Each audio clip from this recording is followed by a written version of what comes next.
Unexpected घटना जो घटित हो गई होती है, जिसे हमें फेस करना ही होता है, उसके कारण हम स्ट्रेस को फील कर रहे होते हैं। और कभी अनएक्सपेक्टेड फियर, डर के कारण, जिसके भविष्य में घटित होने की संभावना होती है, उसके कारण स्ट्रेस को, तनाव को फील कर रहे होते हैं। दोस्तों, ये दोनों ही घटनाएं जो घटित हो गई होती है या जिसके भविष्य में घटित होने की संभावना होती है, हमें स्ट्रेस में, तनाव में कर जाती है।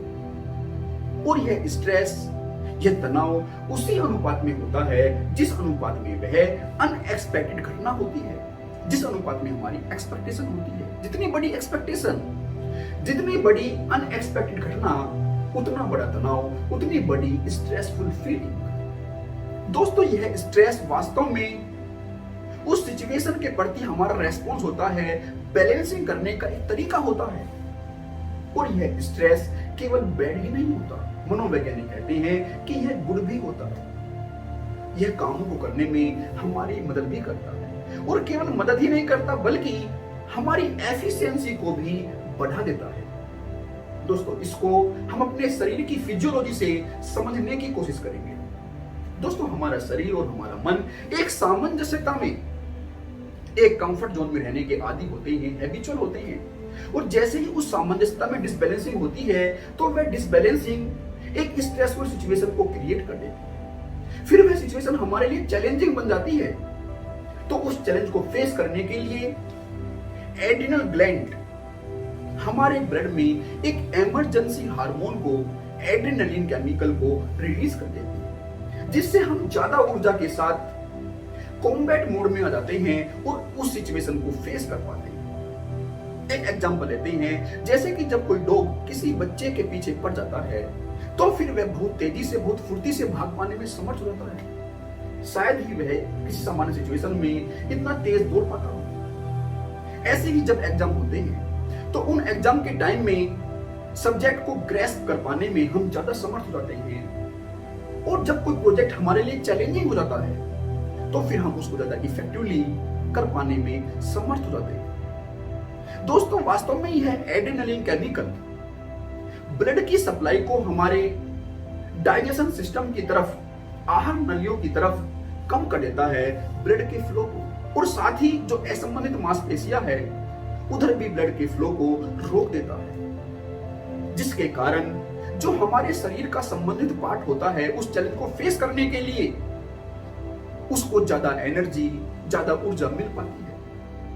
और फिर हम उस चैलेंज को ज्यादा बेटर तरीके से, ज्यादा अटेंटिवली फेस कर पाते हैं। और जैसे ही वह एक्सटर्नल थ्रेट हटती है, तो फिर उस केमिकल, उस हार्मोन का प्रोडक्शन रुक जाता है और हमारा शरीर पुनः पहले की भांति कार्य करना शुरू कर देता है। लेकिन जब वह थ्रेट एक्सटर्नल न होकर इंटरनल होती है, बाह्य न होकर मानसिक होती है, तो उस केमिकल का, उस हार्मोन का प्रोडक्शन कंटिन्यू बना रहता है, लेकिन हमारे डाइजेशन और इम्यून सिस्टम से कंप्रोमाइज करते हुए।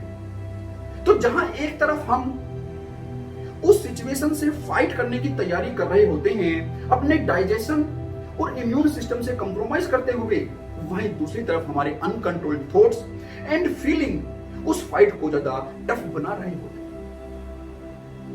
दोस्तों, इसलिए तो कहते हैं कि जो बाह्य फाइट होती है, जो एक्सटर्नल फाइट होती है, उनको जीतना उतना कठिन नहीं होता जितना कि इंटरनल फाइट को जीतना कठिन हो जाता है। होना तो उन्हें आसान चाहिए, लेकिन वे कठिन हो जाता है क्योंकि हमारा हिस्सा उस फाइट में हमें कमजोर कर रहा होता है और उस फाइट को टफ बना रहा होता है। दोस्तों, ऐसी वर्स्ट सिचुएशन में यदि हम अपनी फीलिंग्स को, अपने इमोशंस को ज्यादा बेटर तरीके से मैनेज कर पाए, तो हम उस वर्स्ट सिचुएशन को भी ज्यादा बेटर तरीके से सोल्व कर पाने में समर्थ हो पाएंगे। अन्यथा तो उस सिचुएशन के कारण जो बैड स्ट्रेस है, वह हमारे सोचने, विचारने की और समझ की पावर को क्लॉग कर देगा, जाम कर देगा। दोस्तों, उस सिचुएशन में थोड़ा पीछे हट जाना, उससे थोड़ा दूरी बना लेना, उसी भांति से ठीक होता है जैसे कि शेर हमला करने से पहले 2 कदम पीछे ले लेता है और फिर नए जोश के साथ उन्हें हमला करता है। दोस्तों, एक एग्जांपल लेता हूं कि यदि मैं एक गिलास पानी को अपने हाथ में 5 मिनट के लिए होल्ड रखूं तो कोई दिक्कत नहीं है, लेकिन यदि मैं 5 घंटे के लिए उसको होल्ड रखूं तो हाथों में नहीं पूरे शरीर में दर्द हो जाएगा।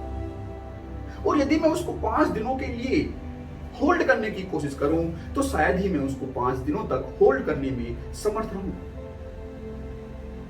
दोस्तों, इसी भांति से जो सिचुएशन है, जो वर्स्ट सिचुएशन है, मैं यह नहीं कह रहा हूं कि हमारी सिचुएशन छोटी मोटी होती है, अवश्य ही वे बहुत बड़ी होती है, लेकिन यदि हम उस सिचुएशन से संबंधित स्ट्रेस को अपने माइंड में कंटिन्यू बनाए रखेंगे तो एक तरफ तो जहां उस सिचुएशन का इफेक्ट, वह स्ट्रेस बढ़ता जाएगा, वहीं दूसरी तरफ हम कमजोर होते जाएंगे, हमारी एफिशिएंसी कम होती जाएगी। दोस्तों, more we hold, more badly we will affected. दोस्तों, इसी के साथ मैं आपसे विदा लेता हूं। आपका मेरे साथ बने रहने के लिए बहुत बहुत तहे दिल से